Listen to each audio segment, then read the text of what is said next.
So apparently there were a lot of fans or haters that were messaging the defense minister of South Korea and other officials of the military of South Korea saying that Jimin or Jungkook is gay. This was in reaction to the announcement of Jungkook and I guess of Big Hit as well, that the two members, Jungkook and Jimin, are going to have a variety show, which I'm assuming they are going to release once they are already in the military. So one of you actually sent in a question asking, when it comes to fan service and skinship and shipping, how does it play a role in the toxicity of K-pop groups? I'm assuming she's referring to the shippers, those who are shipping one member to another member. How much of it is encouraged or required by the company? When can groups stop it? And does it lead to queer baiting? And more importantly, is it going to lead to bullying inside the military once they are branded gays? Okay, if you do end up liking this video, please give it a thumbs up, of course. Subscribe and hit that notification button so that you know when there's a new video getting published, and share the video if you can. Korean men's physically affectionate nature is actually cultural. What most Western people regard as physical affection is just part of their relationship dynamics. It's just part of their culture. I guess the best way to fully understand it is to relate it to our own practice. Think of something so innate in our culture but very, very strange to others. For example, in the US, saying hello to strangers and starting a small talk with someone who just happens to be standing behind you in a queue is totally ordinary. It wouldn't be totally strange for me to talk to a minimum of 5 people in a 30-minute grocery run. But in the Philippines, talking to someone you don't know may be misconstrued as arrogant, weird, or it could be taken as the first stages of kidnapping. I have a lot of Korean friends. Right in front of my salad, men would feed each other using the same spoon or chopsticks. It's nothing for them to lean their head on their guy friend's shoulder or give each other back hugs. It's men to men and women to women. According to a Confucian scholar I spoke to, in the early times and until now in some parts of Korea, boys and girls are actually separated at the age of 6 or 7. And that is influenced by the Confucian teachings. So people of the same gender get to have a greater physical bond than with people of the opposite gender. According to a Korean teacher, physical affection is also a result of the collective thinking. They place emphasis on the community rather than the individual, like in the US. The boundaries are more blurred in Korea. That's why people eat from the same plate, they use the same spoon. It's all an extension of collective thinking. Things are shared. The community is more important than the individual. The other thing that he mentioned that was really interesting for me is the concept of masculinity. He said that he actually finds it so amusing that people think that Korea, specifically K-pop and K-drama, help remake the image of traditional men. He said that it is largely based on the physical look because Korea remains largely a patriarchal society. Korean masculinity, however, is not based on action or the physical look. It is based on character and disposition, which includes the ability to provide and lead a family and the community. So being physically affectionate is a part of their culture. It's not a sign of gayness or weakness. And without that stigma, Korean men are actually freer to act the way that they want to act, whatever feels natural for them. So the bottom line is it's a part of their culture, and it's mostly people who don't fully understand that culture that's actually putting a different meaning into it. Now, am I saying that there are no Koreans that are actually shipping one members to another? No. And I'm going to touch on that later. It's just whatever we see is actually natural for them, but they are on camera. So they may make things a little bigger, which leads me to my next point. Everything is exaggerated for the camera. Everything is really large and big in front of the camera. That's a given, from makeup to dance moves to expressions and movements. And you see this in variety shows a lot. I remember what Yoo Jae-suk said. What he shows on camera is really him, but exaggerated, because they do need to entertain after all.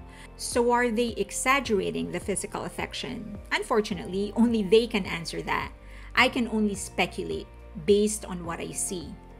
And most of what I've seen K-pop groups like BTS and a few others do, I've actually seen my Korean friends do. I think it's just a matter of how tight the bond is. I know of a group of friends who have been friends since preschool. They all moved to the US from Korea one by one, and now they hug each other like a koala on crack. There are obviously some K-pop groups who like each other more than other K-pop groups like each other. But for BTS, at least based on what I see, seems to have an unusually strong bond. That is not unusual. An extraordinary experience actually bonds a group. I remember watching a documentary about the Beatles. They talked about how on one particular cold night, they decided to lie on top of each other in a car ride on their way to a gig. I believe it was George Harrison who described it. In that same documentary, they said it's a bond and love no one can match or destroy because only the four of them actually know how it was to be the four of them. The thought in itself that no one else in this world, with 8 billion people and counting, and only 4 people know how it is to be the 4 of them. And for BTS's case, only the 7 of them know how it is to be the 7 of them. I believe it was Paul McCartney who said that nobody, absolutely nobody in this world, not even their wives, their parents, or their other closest friends know how to live that life. Forges a unique and strong connection they will never have with anyone else. For BTS, I believe that's why they constantly gravitate towards each other. Being affectionate is naturally a part of their culture, and you add that bond they share, and you have a bunch of guys who seem to have a biological magnet with each other. This is not to say there were no other boy bands who are physically affectionate, of course not. I remember watching a video of Super Junior where the group was given a secret mission to hug and kiss their leader Lituk a certain number of times before the show. The group and fans said that it was too easy because they do that a lot already, and they were right.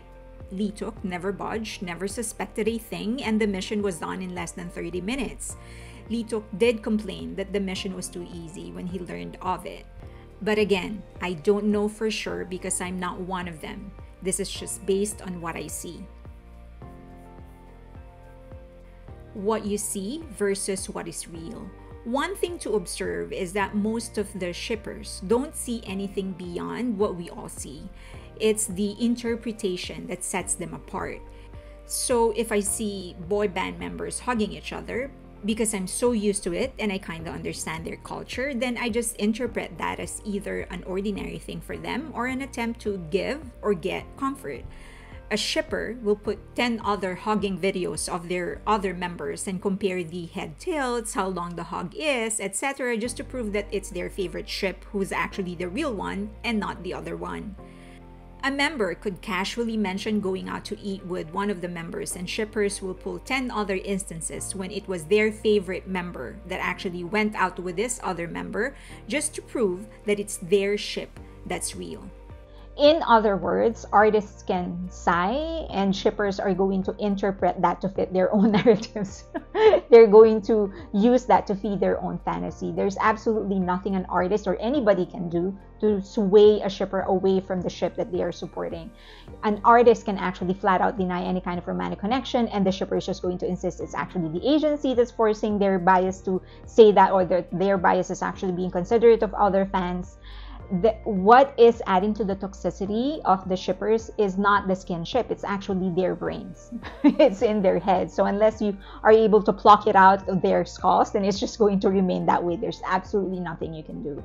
People will find what they are looking for. And if they want to find malice in any kind of action, they will find it. If they want their fantasy to become a reality, they are going to reshape everything that they see in order for them to paint the exact picture that they want to see. Skinship is queer baiting. Skinship is part of Korean culture. That's what it is. Let us not support this narrative because this is not what the culture is about. In the Philippines, it's very common for us to kiss our friends on the cheek as a greeting. If someone says that's queer baiting, I will find that disrespectful. While I will have no control over how you think, framing my culture to others for what it is not and make it look like something malicious means you are slandering my culture. Korean men being physically affectionate towards each other is a part of Korean culture, which means skinship among boy bands has also been around since Gen 1.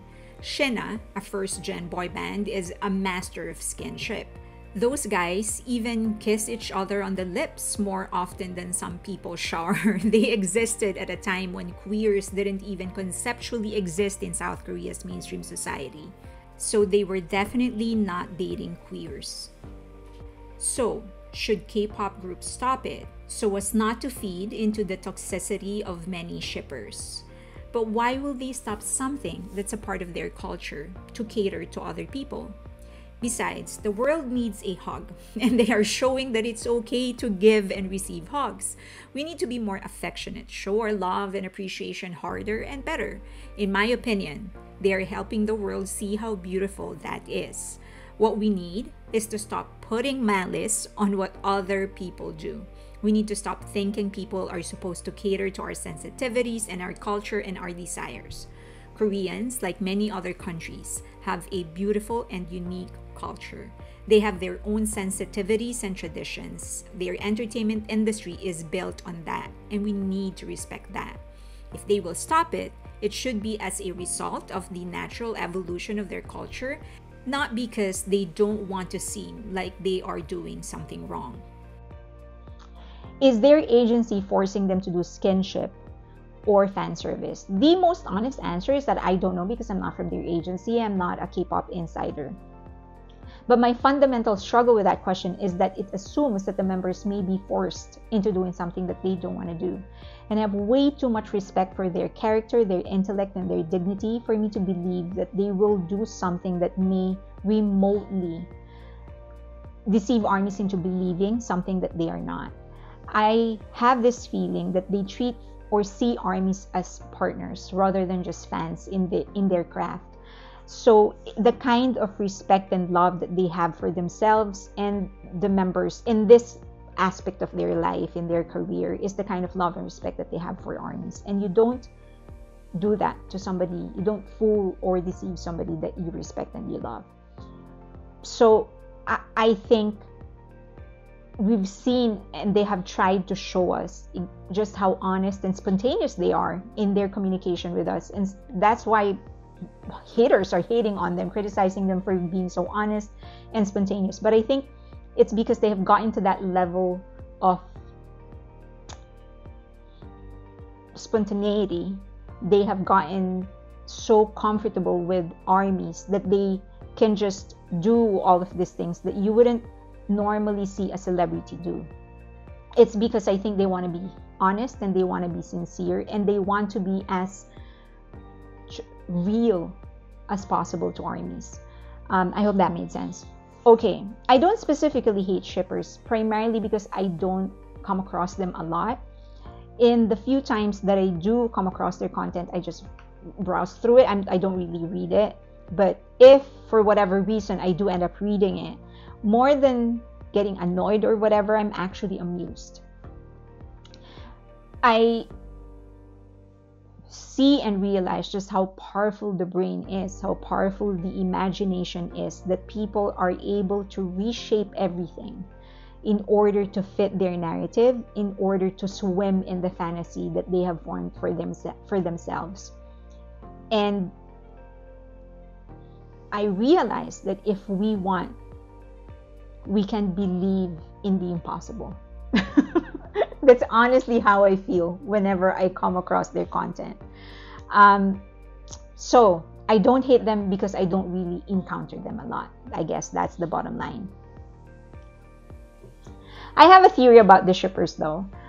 I think the shippers want the members for themselves and they will not accept anybody else they can compete with to have their bias. If it's not them, that they would rather it's another member because another member is not their competition. It's like another league outside of their own. Okay, that's just a theory. But yeah, that's where I stand. I think skinship, physical affection, is a very beautiful part of the Korean culture. It's for them to keep, for them to nurture, and if they do change that, I think it should be a result of the natural evolution of their culture, a decision that they will make for themselves. But the world needs a hug. We need more physical affection, and they're showing the world that it's okay to do it.